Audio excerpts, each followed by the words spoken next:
केंद्रीय प्रशासन का मुखिया सुल्तान होता था। बलबन एवं अलाउद्दीन खिलजी के समय अमीरों का प्रभाव काफी कम हो गया था। अमीरों का महत्व सबसे अधिक लोदी वंश के समय बढ़ा। सल्तनत काल में मंत्रिपरिषद को मजलिस ए खलवत कहा जाता था। मजलिस ए खास सुल्तान का निजी दरबार होता था, जहां विशेष लोग उपस्थित रहते थे।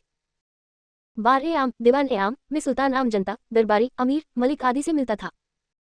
बार ए खास, दीवान ए खास में सुल्तान केवल चुनिंदा अमीरों और उच्च अधिकारियों से मिलता था। सुल्तान अधिकांश राजकीय कार्य निजाम आलम के माध्यम से करता था। ये पद व्यवस्था राजकीय नियंत्रण का संकेत है। दीवान ए रियासत सदर सुदूर धार्मिक मामलों, मस्जिदों, विद्वानों एवं धार्मिक लोगों को वजीफा देता था।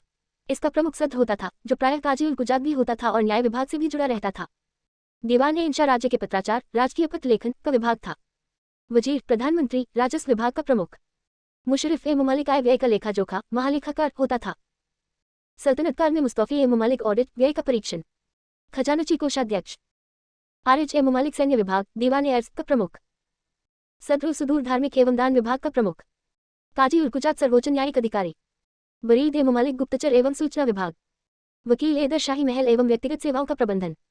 दीवान ए खैरातदान सहायता विभाग। दीवान ए बंदगान दास विभाग। दीवान ए इस्तेहक पेंशन विभाग। दीवान ए मुस्तखराज वित्त विभाग था और इसे अलाउद्दीन खिलजी ने मजबूत किया। दीवान ए कोही कृषि विभाग था, जिसे मोहम्मद बिन तुगलक ने स्थापित किया। दीवान ए सैन्य विभाग था, जिसकी स्थापना बलबन ने की। दीवान ए बंदगान दास विभाग था, जिसे फिरोज शाह तुगलक ने बनाया। दीवान ए खैरातदान विभाग था, जिसे फिरोज शाह तुगलक ने स्थापित किया।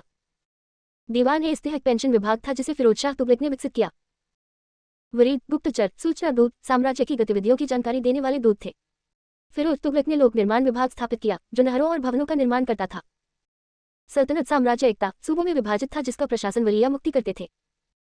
एकता को शिकों, जिलों में विभाजित किया जाता था, जिनका प्रमुख शिकदार होता था। शिकों को परगनों में विभाजित किया जाता था, जिनका प्रमुख आमिल होता था। परगने में मुशर्रफ लगान निर्धारण करता था। ग्राम प्रशासन की सबसे छोटी इकाई थी, जिसमें खुद और मुकद्दम प्रमुख होते थे तथा पटवारी लेखा रखता था। सेना की दशमलव प्रणाली में 10 अश्वारोही इक्वल्स 1 सर ए खेल, 10 सर ए खेल इक्वल्स 1 सिपह सालार, 10 सिपह सालार इक्वल्स 1 अमीर, 10 अमीर इक्वल्स 1 मलिक, 10 मलिक इक्वल्स 1 खान होता था। सल्तनत सेना को खास खेल कहा जाता था।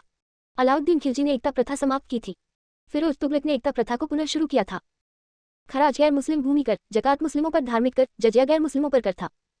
खम्स लूट खजाने का 1/5 भाग था। सल्तनतकालीन कानून शरीयत, कुरान और हदीस पर आधारित था। घोड़े तुर्की, अरब और रूस से तथा हाथी बंगाल से मंगाए जाते थे। सरस्वती अच्छे चावल के लिए, सदगांव रेशमी रजाइयों के लिए, आगरा नील उत्पादन के लिए, बनारस सोना चांदी और जुड़ाव काम के लिए प्रसिद्ध था। मुस्लिम कानून के 4 प्रमुख स्रोत कुरान, हदीस, इस्मा और कयास थे। सुल्तान सप्ताह में 2 बार दरबार में न्याय के लिए उपस्थित होता था। सल्तनत काल में लगान निर्धारण की मिश्रित प्रणाली को मुक्ताय प्रणाली कहा जाता था। भूमि की नाप जोख कर क्षेत्रफल के आधार पर लगान निर्धारण को मुसाहत प्रणाली कहा जाता था, जिसकी शुरुआत अलाउद्दीन खिलजी ने की। पुनः केंद्र के नियंत्रण में रहने वाली भूमि को खालसा भूमि कहा जाता था। अलाउद्दीन खिलजी ने दान दी गई अधिकांश भूमि को वापस लेकर खालसा भूमि में बदल दिया। सल्तनतकालीन मुद्रा व्यवस्था चांदी के टिनका और तांबे के जीतल, दिरहम पर आधारित थी। देवल, देबुल सल्तनत काल का एक प्रमुख अंतर्राष्ट्रीय बंदरगाह था।